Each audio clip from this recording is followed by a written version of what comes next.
31살 여자입니다. 결혼식 날짜가 얼마 남지 않았는데 참 여러 가지로 생각이 많이 드네요. 제가 살고 있는 지역은 부산입니다.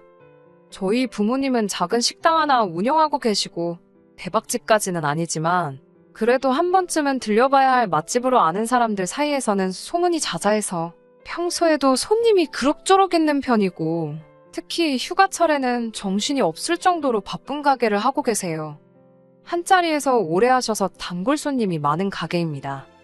장사하는데 남는 거 없이 한다고 하면 당연히 거짓말이겠지만 그래도 가족들 먹는 밥이라 생각하고 운영하시는 철칙을 가지고 계셔서 생각만큼 많이 남기지는 않으세요. 그래도 성수기인 휴가철에는 회전율이 엄청나기 때문에 그때 버는 돈은 거의 남는 거라고 보시면 됩니다. 부모님이 장사로 돈을 어느 정도 버셨지만 진짜 돈을 번 건 사실 부동산이에요. 한참 장사 잘하실 때 그래도 큰 돈을 벌게 되셔서 두 분이 가게 접고 은퇴하시면 노후에는 유유자적하게 보내시겠다고 광안대교 보이는 바다 전망 아파트를 매매하셨고 세를 주고 있었거든요. 우스갯소리로 하는 말이지만 장사 40년에서 모은 돈보다 4년 사이에 아파트 값이 올라서 번 돈이 크다고 하실 정도로 집값이 순식간에 엄청나게 올랐습니다. 장사도 잘 되고 부동산으로 큰 돈도 버셨지만 코로나 시국에 손해를 많이 보셨어요. 영업시간 제한과 거리두기로 자영업자들 죽어나간다는 소리가 곳곳에서 들려오는데 저희 부모님 식당이라고 해서 그걸 피해갈 수는 없었지요.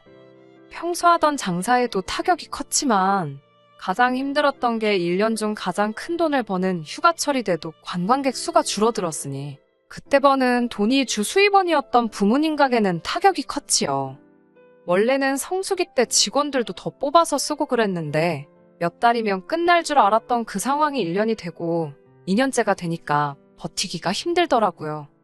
오래같이 일하신 분들도 결국 가게 사정 때문에 그만두시는 사람도 계셨고 아예 은퇴하시는 분들도 계셨어요.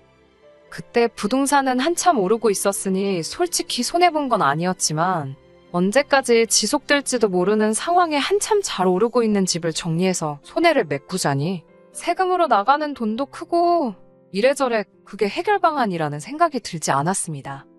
당시에 저는 원래 지역에 있는 중소기업에서 회사원으로 일을 하고 있었는데 처음에는 가게에서 손해보는 돈을 제 월급으로 대신 메꾸고 있다가 도무지 답도 안 보이는 상황에 결국 제가 회사를 그만두고 부모님 가게에서 일을 하기로 했습니다. 제 월급이 뭐 얼마나 대단한 돈도 아니고 제 월급으로 다른 직원들 인건비 내주는 상황이었으니 부모님 입장에서는 직원 수를 줄이고 제가 일하는 편이 덜 손해를 봤기 때문이었어요. 그때 가장 힘들었던 건 부모님 사정을 뻔히 아는데 제 월급 챙겨달라고 할 수가 없어서 제가 몸으로 때우고 있기는 했지만 그렇다고 해서 벌던 만큼의 월급을 보장해 달라고 할 수 없었기에 거의 무급으로 일하다시피 했습니다. 결혼을 준비하고 있던 남자친구는 원래는 서울 사람이고 다니던 회사가 지사가 있었는데 그게 부산에 있었어요. 코로나 시국이 오기 훨씬 전부터 혼자 부산에 내려와서 살고 있었고 어쩌다가 인연이 닿아서 연애를 시작하게 되었습니다. 남자친구는 제가 부모님 가게를 돕는 걸 반대를 했어요. 제 월급이며 모아둔 돈까지 부모님 가게로 들어가는 걸 알고 있었는데 솔직히 그 상황을 반기는 사람이 어디 있겠어요. 거부감을 느끼는 건 당연하다고 생각했습니다. 더군다나 남자친구나 저나 서로 나이가 있는지라 결혼 이야기가 본격적이지는 않았지만 오고 가고 있던 상황이었으니 제가 돈을 더 모으는 상황이 아니라 그나마도 모아놓은 돈을 계속 까먹고 있는 상황에 솔직히 결혼 이야기는 물 건너갔다고 생각했습니다. 부모님께서는 항상 그 상황에 대해서 제게 늘 미안하다고 하셨고 제가 들였던 돈은 노후 대책인 아파트를 팔아서라도 꼭 갚겠다고 하셨기에 솔직히 부모님이 제 돈을 떼먹을 거라 생각하지는 않았습니다만 남자친구의 경우에는 항상 가족끼리 돈으로 얽혀서 좋을 것 없다면서 이 상황을 부정적으로 받아들이고 있었어요. 제 돈이 못해도 4천만 원 정도 묶여버린 상황이었거든요. 애초에 남자친구 계획은 저희가 결혼하게 된다면 서울에 있는 본사로 복귀해서 서울에서 결혼 생활을 하고 싶어 했기에 더더욱이 돈 한 푼이 아쉬운 상황에서 특히 제가 회사를 그만두고 부모님 가게에서 일을 시작하기로 했다는 말을 들었을 때는 거의 헤어지자는 소리까지 들을 뻔했습니다. 그러던 와중에 부모님께서 제안을 해오셨어요. 노후 대책으로 가지고 있는 집에 일단 신혼집으로 쓰면 어떻겠냐고 제안을 하셨습니다. 혼수나 그런 것들은 다 채워줄 것이고 가정가구 같은 것들이야 나중에 저희가 정말 서울로 삶의 터전을 옮기게 된다면 그냥 가져가기만 하면 되는 부분이었으니 말이지요. 그리고 상황이 나아진다면 부모님은 제 돈을 제일 우선순위로 해서 갚아줄 것이고 최후의 최후까지 다른 방도가 없다면 집을 팔아 돌려주면 되지 않느냐고 말씀하셨습니다. 부모님을 돕고 있던 그 상황을 반대하던 남자친구는 부모님의 제안이 나쁘지 않다고 생각했는지 그렇게 하자고 했고 그때부터 천천히 결혼 준비를 시작하게 되었습니다. 그리고 상황은 올해 초부터 점점 나아지기 시작했어요. 사회적 거리두기도 점점 완화되기 시작했고 그와 동시에 부모님 가게도 다시 제자리를 찾아가기 시작했고요. 올해 여름에는 다시 휴가철을 맞아서 가게에 대기표까지 받아서 식사를 하고 가는 손님들까지 생기기 시작했고 직원이 모자라게 되어서 새 직원까지 뽑아가며 장사를 하게 되었습니다. 그때부터는 부모님이 그동안 저한테 못 주고 계셨던 월급도 챙겨주셨고 저한테 빌린 돈도 일부긴 하지만 조금씩 갚아주시기 시작해서 본격적인 결혼 이야기가 오고 가고 준비를 시작했을 때는 부모님이 제게서 빌려간 돈이 1,000만 원도 남지 않은 상황이었습니다. 그때쯤부터 남자친구도 서울에 있는 본사로 돌아가는 게 아니고 지사에 뿌리를 내리고 싶다는 이야기를 해왔습니다. 그도 그럴 것이 이러나 저러나 제가 부산에 남아있으면 부모님 가게에서도 계속 일을 하며 경제활동을 할 수 있었고 부모님이 은퇴하시게 될 경우에는 제가 가게를 물려받는 경우도 생길 수 있으니 여러모로 장점이 더 많다고 생각했던 것 같아요. 거기에 남자친구가 서울 본사로 다시 출근을 한다고 해도 월급을 더 받게 되는 것도 아니고 지사 생활이 오래되다 보니 인맥도 없는 본사로 돌아가는 것보다 지사에 남는 편이 정년보장도 된다는 판단을 했기 때문입니다. 결혼 준비하는 동안은 서울에 예비 시부모님을 찾아뵌 적이 따로 없었습니다. 코로나 때문에 위험하기도 했고 올 초부터는 부모님 가게가 정상적으로 돌아가기 시작하면서 가게가 바빠서 짬을 낼 시간이 없었거든요. 그러다 몇 달 전에 드디어 예비 시부모님께 인사를 드리러 서울로 올라가게 되었습니다. 그런데 거기서 사소한 오해가 생기게 되었어요. 남자친구가 서울 남자긴 하지만 무뚝뚝한 건 경상도 남자 못지않게 무뚝뚝한 편이거든요. 처음에는 그렇게 생각하려고 했어요. 무뚝뚝한 편이기에 부모님께 신혼집을 설명하는 과정에서 중요한 이야기를 제대로 전달하지 못했다는 식으로 말이죠.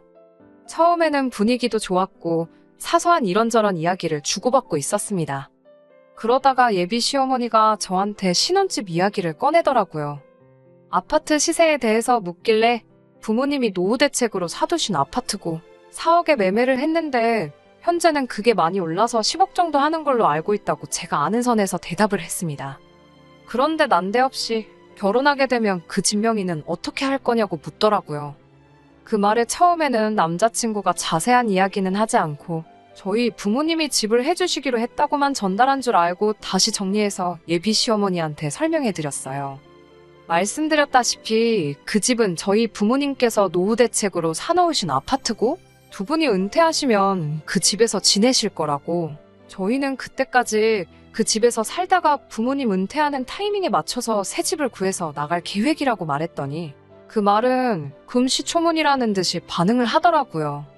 제 돈이 저희 부모님한테 상당히 묶여있다고 들었다며 저희 부모님은 저한테 빚까지 지고서는 다른 사람도 아니고 딸이 결혼하는데 집 명의를 왜 붙들고 계시는 거냐 묻더라고요.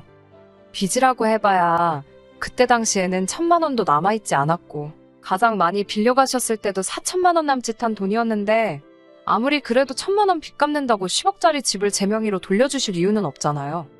그렇다고 그깟 1,000만 원 갚자고 몇 년 사이에 2배가 넘게 오른 부동산을 처분할 이유도 없고 말이죠. 남자친구가 말을 어떻게 전한 건지 전달하는 과정에서 오해가 생겼겠거니 하고 있었지만 실상은 그게 아니었네요. 예비 시어머니는 저한테 그 집은 저희가 결혼하게 되면 명의를 옮기는 게 맞다고 하시며 남자친구도 결혼할 때 돈을 가져가니 공동명의로 하는 게 맞다고 하더군요. 저게 무슨 귀신 씨나라 가먹는 소린가 싶어 남자친구 쪽을 쳐다봤는데 남자친구는 당혹스러운 표정만 하고 있지 나서서 그 상황을 해결하거나 끝내려는 모습은 보이지 않았습니다. 다시 부산 내려가는 길에 남자친구가 그제서야 자기가 설명을 제대로 못했다며 사과를 하더라고요. 그 상황에서 잘못 알고 계신 거라고 예비 시어머니한테 자초지종부터 모든 걸 설명하고 있을 때는 찍소리도 안 하더니 집에 가는 길에 제 기분 풀어준답시고 그제서야 사과를 하는데 솔직히 남자친구가 처음으로 못 믿었다는 생각이 들었어요. 결과적으로는 예비 시어머니한테 처음부터 끝까지 설명하게 되면서 아무리 결혼을 하고 나서라도 그 집은 저희 부모님 노후 대책이나 마찬가지이기 때문에 공동명의는커녕 제 명의로도 돌아가지 않을 거라고 못을 박아두기는 했습니다. 부모님과의 금전관계도 몇 달 뒤에는 완전히 해결될 일이고 만에 하나 그 집을 저희가 제 부모님한테서 매매를 하게 되더라도 값은 시세에 맞춰서 제 값을 치를 것이라고 확실하게 선을 그어놨어요. 아무리 부모님한테 설명하는 과정에서 오해가 생겨났다 하더라도 이해하기 힘든 부분이 많았습니다. 그래서 그런가 솔직히 이 결혼을 하는 게 맞는 건지 싶은 생각도 드네요. 혹시나 예비 시어머니가 꺼낸 말이 오해에서 나온 것이 아니고 모든 상황을 알고 있는 와중에 나온 본심이 아닐까 하는 생각 때문에 말입니다. 어찌저찌 오해를 풀었다고는 하지만 솔직히 첫인사 드리고 나서부터 생각이 많아 일도 손에 안 잡히는 상황이네요. 이미 5년 가까이 연애를 했고 남자친구도 거의 저 때문에 서울 본사 돌아가는 거 포기하고 부산에 뿌리 내리기로 했는데 사소한 오해 때문에 결혼을 뒤집어버리는 게 맞는 건가 싶기도 하고 고민이 참 많네요. 그냥 넋두리나 해보는 겸 이렇게 사연을 보내봤습니다. 안녕하세요. 오랜만에 다시 인사드리네요. 결론부터 먼저 말씀드리자면 결혼식을 열흘도 채 남기지 않은 상황에서 남자친구와는 끝내 파혼하기로 했습니다. 애초에 그런 오해가 생긴 뒤로 파혼 생각을 안 한 것도 아니지만 오해도 풀었고 그동안 길게 만나온 시간도 있으니 좋은 게 좋은 거라고 생각하기로 했었거든요. 그런데 실상은 그게 아니었네요. 애초부터 저나 저희 부모님을 아주 물러보고 있었던 겁니다. 오해 풀고 나서 결혼 날짜까지 잡았고 결혼 준비 하나씩 해나가고 있었어요. 식은 부산에서 올리기로 했습니다. 아무래도 남자친구도 직장 생활을 내내 부산에서 해왔다 보니 가족 친지분들 서울에서 부산 내려오는 버스 대절해드리고 식은 삶의 터전인 부산에서 올리는 게 맞다고 합의를 했었거든요. 식 날짜까지 잡아놓은 상황에서 전세로 살고 있던 분들이 나가게 되면서 집이 빈집이 되었습니다. 그 와중에 어찌저찌 부모님이 저에게서 빌려간 돈은 전부 돌려받았고 부모님께서 어차피 고쳐서 살 집인데 저한테 그동안 빌렸던 돈도 있었고 하니 이자 내주는 셈 치고 리모델링하고 인테리어를 해주기로 하셨어요. 어차피 언젠가는 부모님께 돌려드려야 할 집이었지만 그래도 신혼집이었으니 인테리어는 최대한 저희가 원하는 대로 하게 되었습니다. 원래도 신축에 가까운 아파트였는데 리모델링 해놓으니까 더 번지르르해졌더라고요. 특히 통창으로 보이는 바다 전망이 정말 멋지고 밤에는 맘대로 야경이 너무 좋더라고요. 당장 들어가서 살아도 되지만 그래도 시골리고 신혼여행 다녀온 후에 의미있게 들어가서 살려고 입주는 따로 안 하고 있었어요. 그런데 예비시모한테 전화가 왔어요. 예비시부모님과 결혼한 예비신우 부부까지 해서 당장 내려오겠다는 겁니다. 결혼식이 2주하고 며칠 정도 앞두고 있는 상황이었는데 뭐 때문에 오려는가 했어요. 그런데 당신들부터 예비신우 부부까지 올여름에 휴가를 못 다녀왔다며 결혼식 하는 김에 부산에 먼저 내려가서 휴가 좀 즐기다가 결혼식 참석하고 가겠다고 하는 겁니다. 다른 하객들이야 여전히 버스를 대절한 상황이기에 문제가 없었고 미리 와서 쉬다 간다는데 제가 못 오게 할 이유도 없었지요. 그러시냐고 했는데 난데없이 집 비밀번호를 알려달라고 하더라고요. 신혼집 비밀번호가 왜 필요하시냐 물었는데 자기들 2주간 머물 곳은 있어야지 않겠냐며 거기서 먹고 자고 하겠다고 하는 거예요. 듣다 보니 너무 황당하더라고요. 아무리 그래도 신혼집 가구며 혼수 다 새 것으로 준비해놓았고 남자친구 짐은 아직이지만 제 짐은 이미 다 들어가 있는 상황이었거든요.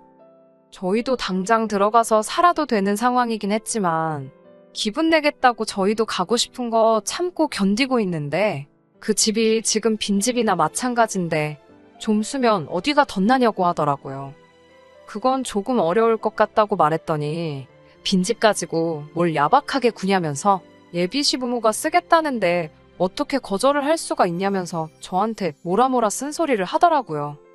해명할 필요까지 있나 싶었지만 그래도 그 집이 빈집인 이유를 설명하려는데 기분 나쁘다고 당신 할 말 다 하더니 전화를 그냥 끊어버리는 겁니다. 어이가 없어서 저도 다시 전화 안 했지요. 그런데 얼마 안 있어서 남자친구한테 전화가 오는 겁니다. 지 엄마한테 연락받았다고 하면서 저보고 왜 그러냐는 거예요. 살림이며 내 옷이며 다 들어가 있는데 솔직히 불편하다고 했어요. 아직 그 집에서 살 우리도 하루도 안 지낸 곳인데 새 가정가구며 쓰게 하고 싶지도 않고 혹시나 뭐 망가지거나 흠집이라도 생기거나 내 물건이라도 하나 없어지면 싫은 소리 해야 될 수도 있지 않냐고. 휴가차 오시는 거면 솔직히 부산에 관광호텔이 얼마나 많은데 좋은데 잡아드리면 되는 거 아니냐 했습니다. 그랬더니 다짜고짜 저한테 어차피 장인 장모님 집인데 왜 저보고 집주인 행세를 하느냐고 하더군요. 저희 부모님이 우리를 그 집에서 살게 해주신 게 다 한가족이라 해주신 것 아니겠냐고. 다른 사람도 아니고 이제 한가족이 되는 사람들인데 왜 남처럼 대하냐고 하면서 집 가지고 제가 갑질을 하려고 둔다는 거예요. 그리고 그런 저희 마음 씀씀이가 결국에는 제가 저희 부모님을 욕보이는 거나 마찬가지라고 하는 겁니다.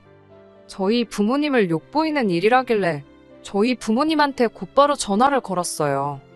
이러이러한 상황인데 어떻게 해야 물으니 저희 부모님도 그건 아닌 것 같다 딱 잘라 말해줬습니다. 남자친구 표정이 말이 아니더군요. 이미 다 정리된 상황인데 불만이 아주 많다는 듯 계속해서 궁시렁대더라고요. 저희 부모님이 예비시 가족 머물 숙소를 구해줘야 한다는 겁니다. 그것도 바다 전망 보이는 아주 고급 호텔 이야기를 하면서요. 왜 그걸 우리 부모님이 내셔야 하냐 했더니 저랑 저희 부모님이 자기 가족들을 집에서 머물지 못하게 어깃장을 부리고 있으니 우리 가족들은 부산 내려와서 어디서 머물러야 되냐 이런 소리나 하고 있는 겁니다. 애초에 결혼식 때 서울까지 버스 대절 비용도 저희 쪽에서 내는 거 아니냐, 예정된 것도 아니고 불쑥 찾아온다는데 그 비용을 왜 우리 부모님이 돈을 써야 하는 거냐고 했지요. 누가 봐도 억지를 부리는 건 자기 자신이었으니 남자친구도 더는 할 말이 없었나 봐요. 그러면 그냥 오지 말라고 한다고 하면서 예비 시부모 바람 맞히는 게 앞으로 네 결혼 생활에 어떻게 돌아올지 두고 보자고 하는 겁니다. 웃기지도 않더라고요. 전 그렇게 오라고 하고 싶으면 자기 돈 주고 숙소 잡아주면 해결되는 거 아니겠어요? 그런데 끝까지 지 돈 쓰지도 않고 자기 돈까지 써가면서 자기 가족들 2주 동안 부산 구경 시켜주는 게 수지타산에 안 맞는다고 생각한 건지 끝내 제 앞에서 예비 시부모님한테 전화해서 그냥 오시지 말라 하더군요. 여기서 끝났으면 좋았겠지만 혹시나 촉이 안 좋아서 그날 저녁에 신혼집 가서 비밀번호를 바꿔놨어요. 아니나 다를까 남친 가족들이 부산 내려온다고 통보했던 날에 남자친구한테서 전화가 오더라고요. 이게 뭐하는 짓이냐고 묻길래 너는 뭐하는 짓이냐고 저도 똑같이 따져 물었습니다. 잔말 말고 비밀번호나 알려달라는 걸로 봐선 안 봐도 누구한테 현관문을 열어주려고 그러는지 딱 알겠더라고요. 오지 말라고 내가 보는 앞에서 연락하더니 안 들키면 그만일 거라고 생각했는지 그새 말을 바꿔서 자기 가족들 다시 내려오라고 했던 겁니다. 그날 저녁에 남자친구 퇴근하고 나서 아주 된통 난리가 났지요. 예비 시모가 그러더군요. 너 이래가지고 나한테 며느리 대접받을 생각하지 말라고 하면서 우리 아들이 서울 본사로 옮겨서 서울에 집 얻고 그러면 내가 어떻게 하나 두고 보자 하는 겁니다. 신혼집 공동명의 안 한다고 할 때부터 알아봤다고 시골 깡촌에 살면서 돈 몇 푼 좀 있다고 꺼드럭거리지 말라더군요. 남자친구도 그렇고 예비 시모도 그렇고 뭘 그렇게 두고 보자고 하는 건지 이런 식으로 나오는데 제가 오래오래 두고두고 볼 사람이라고 생각했던 걸까요? 애초에 남자친구가 부산에 뿌리 내리기로 해서 저도 결혼 생각을 한 건데 이제 와서 서울로 다시 올라간다는 이야기를 하는 것도 어이가 없더라고요. 안 봐도 뻔하죠. 기댈 곳도 없고 솔직히 이제 경력도 단절돼서 취직도 못하는 제가 서울 올라가서 뭐 하겠어요? 결혼하고 나서 남자친구는 말 바꿔서 서울로 저 데리고 올라갈 계획인 거고 지독한 시집살이가 예정돼 있는 건 안 봐도 뻔한 일이잖아요. 오히려 술술 결혼 후 저를 어떻게 할 생각인지 전부 다 말해주는 게 고마울 정도였습니다. 그래서 결혼 10일 앞두고 파혼하자고 했습니다. 애초에 처음에 친정 부모님 집을 돈 한 푼도 안 내고 공동명의를 한 해 만에 하면서 치사하다 할 때부터 알아봤어야 했는데 남자친구가 중간 역할만 잘해주면 문제 없을 거라고 생각했던 제가 잘못한 거지요. 그깟 결혼 꼭 오래 연애했다고 해서 책임감 느끼고 해야 할 필요도 없는 거였는데 좋은 점만 보려고 했던 제 잘못이죠. 끝까지 들어주셔서 감사합니다. 오늘의 사연은 여기까지입니다. 구독과 좋아요, 알람 설정 부탁드리고 더 좋은 사연으로 다시 찾아뵙겠습니다. 감사합니다.